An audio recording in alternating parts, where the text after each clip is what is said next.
kulan wanaagsan saaxiibayaal mar kale ismaqal haboon kusoo dhawaada barnaamij gaar oo la xiriira arrimaha gobolka iyo geeska Afrika oo aan ku eegayno wararkii ugu dambeeyay xaaladda dagaal ee keebla yurarka dalka Ethiopia xilli dowladda federaalka Abiy Ahmed hogaamiyo ay sheeganayso guulo karana jabhadda TPLF oo iyagu la sheegay in deegaano toddobaadyadii ugu dambeeyay ay maamulayeen xilligan laga gacan maroojiyay iyadoona maalinkii labaad uu soconaya duqeymaha dhanka cirka ee loo geysanayo dadka shacabka oo ku hoos nool deegaanada waqooyiga gobolka Tigray gaar ahaan caasimada Mekelle oo dhaqaatiirtu ay aad uga deyrinayaan xaaladda caafimaad ee dadka ku waxyeeloobay duqeymahaasi qodobadaas ayaan inta badan ku eegi doonaa wararkeena hadduu guula saamaxo iyadoo ay ku jiri doonto dalka Mozambique in ay xireen 29 dhalinyaro kuwa oo la sheegay inay ku biireen mintidiinta ka dagaalama gudaha dalkaasi oo Mozambique sanadkii 2017 ilaa maantada la joogo ay dagaal kula jirto kooxaha ka dagaalama waqooyiga dalkaasi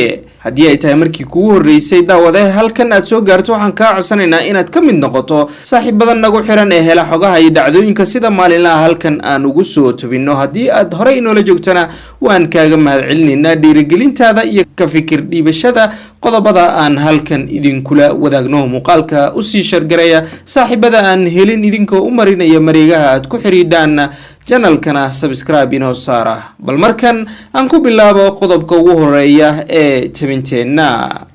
dagaalyahanada Tigrayga ee ka dagaalama waqooyiga Ethiopia ayaa gacantooda waxa ka baxay magaalooyin ku dhow xuduudda gobolka uu la wadaago dalka ay jaarka yihiin Eritrea sida uu sheegay taliyaha ciidamada militariga dalka Ethiopia General Tadesse Werede oo la hadlay warbaahinta gobolka ayaana sheegay in ciidamada wadajirka Ethiopia iyo Eritrea ay qabsadeen magaalada Shiraro labada dawladood ayaa weli ka hadlin isgaarsiinta oo maqan awgeed iyadoona aan la xaqiijin karin sheegashada dowladda federaalka oo markaas iyagu ka jareen dhanka isgaarsiinta deegaanada dagaalka uu ka soconayo Shiraro ayaa waxa ay ku taalaa meel 50 kilomitir u jirta xuduudda ay la leedahay dalka Eritrea General Tadesse ayaana sidoo kale sheegay in ciidamada dawladdu ay la wareegeen gacan ku haynta magaalada Adi Arke oo ku taala xuduudda ay la wadaagaan Tigrayga iyo koonfurta dariska ay la yihiin ismaamulka Amxaarada oo muddo sanad ka badan ay gacanta ku hayeen xogaga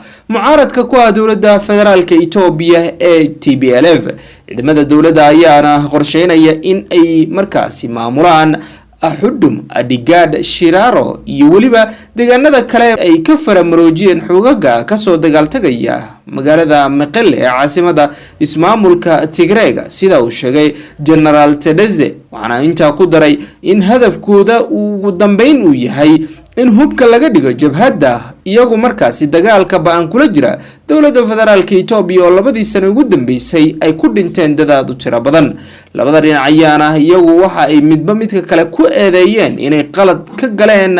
dadka shacabka ku hoos dagaalamayaan taa oo la sheegay in xasuuq wadareed ay ka geysteen deegaanada gobolka Tigray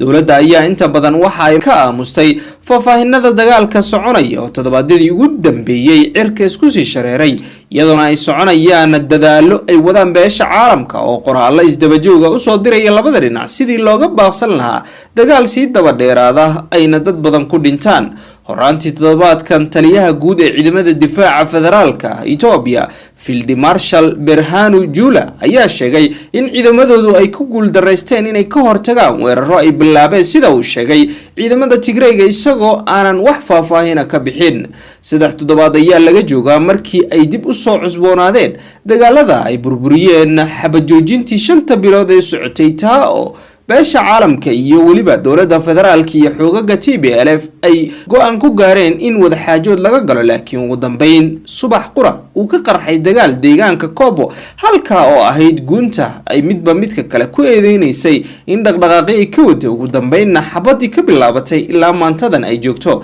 inkastoo ay sii kordhayaan baaqyada beesha caalamka ee lagu doonayo baajinta dagaalka ka dhanka ah dadka iyagu lagu hoos dagaalamayo haddana waxaa la soo sheegaya in dagaalka uu sii socdo wixii warar ay ku soo kordha tabinteena dambe ayaad ku maqli doontaan, balse markan aan ku sii siqno duqeymaha la sheegay in ay ka soconayaan caasimada gobolka Tigray ee Mekelle, halka oo lagula eegtay goob waxbarasho oo jaamacada oo ay ku dhinteen dad aad u tiro badan isla markaana ay ku burbureen agabkii meesha yaalay. duqeymaha dhanka cirka ayaa maalinkii labaad ka soconaya caasimada gobolka Tigray ee dalka Itoobiya, halka oo la sheegay in lagu dilay 10 qof, iyadoona ay saraakiishu sheegeen in markaasi ay la tacaalayaan waa saraakiisha caafimaadka ee deegaanka oo la geeyay dadka iyagu waxyeelada ka soo gaartay. waxaana markaasi lagu eedeynayaa in duqeymahaasi ay geysanayaan ciidamada federaalka Itoobiya oo kaashanaya kuwa dariska la ah ee Eritrea oo iyagu la sheegay inay ku biireen dagaalka ka dhanka ah jabhadda TPLF.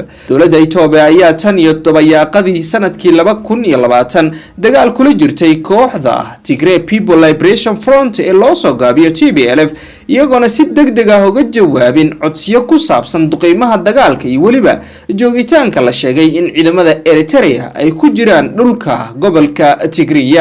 duqeymaha diyaaradaha aan duuliyaha lahayn ee droneska ayaana la sheegay in magaalada Mekelle ay daba socotay heshiis xabajoojina oo ay kooxda TPLF soo bandhigtay dhammaadkii toddobaadka. dhaawacyada Mekelle ayaa waxaa ka mid ahaa sida la sheegay dadka ku dhintay aabbo ka oo markaa duqeyntii labaad sidoo kale uu ku dhintay wiil dhalay, sida uu sheegay dhakhtar ka hadlay waaxda caafimaadka una hadlay arrimaha gargaarka iyo waliba dadka iyagu ay tira diiwaan galiyeen in ay markaasi waxyeello ka soo gaartay dagaalkaasi. waa sida uu sheegay Fasika Adesemeleze oo ah dhakhtar ka tirsan isbitaalka Either Referral Hospital ee ku yaala caasimada ismaamulka Tigray ee Mekelle. ilaa iyo 13 qof ayaa la sheegay inay ku dhaawacmeen, halka 5 ka mid ah dhibanayaasha oo loo sii waday isbitaalka ay dhexda ku dhinteen, meydkoodana la geeyay, sida uu sheegay maamulaha isbitaalka Either Kebron Gebreselassie. 5 ka mid ah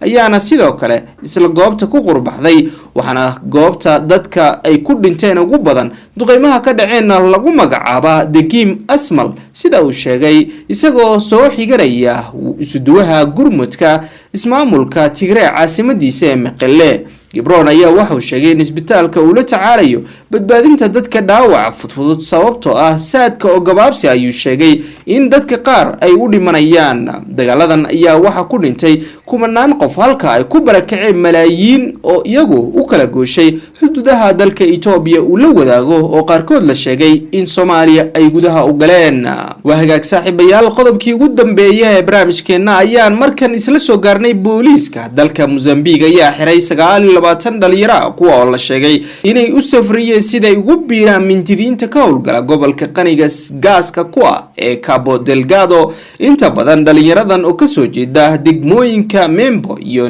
Necala Porto ee markaasi dariska la gobolka Nampula ayaa la sheegay inay u guureen Cabo Delgado si ay uga qayb qaataan howlgal kalluumaysi, sida uu sheegay afhayeenka booliska Nampula Sakarasia Nakute ayaana dhaleeceeyay dhalinyarada kuwa oo uu sheegay in lagu qiyaanayo ballanqaadyo shaqo oo markaasi ugu dambeyn ay dhabteedu tahay ka qayb noqoshada kooxaha argagixisada ee dagaalka kula jira dowladda Mozambique. waxa uu sheegay in lagu wareejin doono xafiiska xeer ilaalinta si tallaabo dheeraad looga qaado dhalinyaradan. dowladda Mozambique ayaa tan iyo sanadkii 2017 waxa ay la dagaalamaysaa kooxaha islaamiyiinta ee ka howlgala dagaalkana kula jira waqooyiga dalkaasi ka soo duula. guud ahaan saaxiibayaal waxaa intaa inooga eeg barnaamijkii aad kala socoteen channelkeena oo aan idinka haynay wararkii ugu dambeeyay duqeymaha iyo xaaladda ka aloosan dalka Itoobiya ilaa iyo haatan maara loo laayahay waliba Mozambique oo dhankeeda meel iska saarayla kooxaha argagixisada ee iyagu dagaalka ay kula jiraan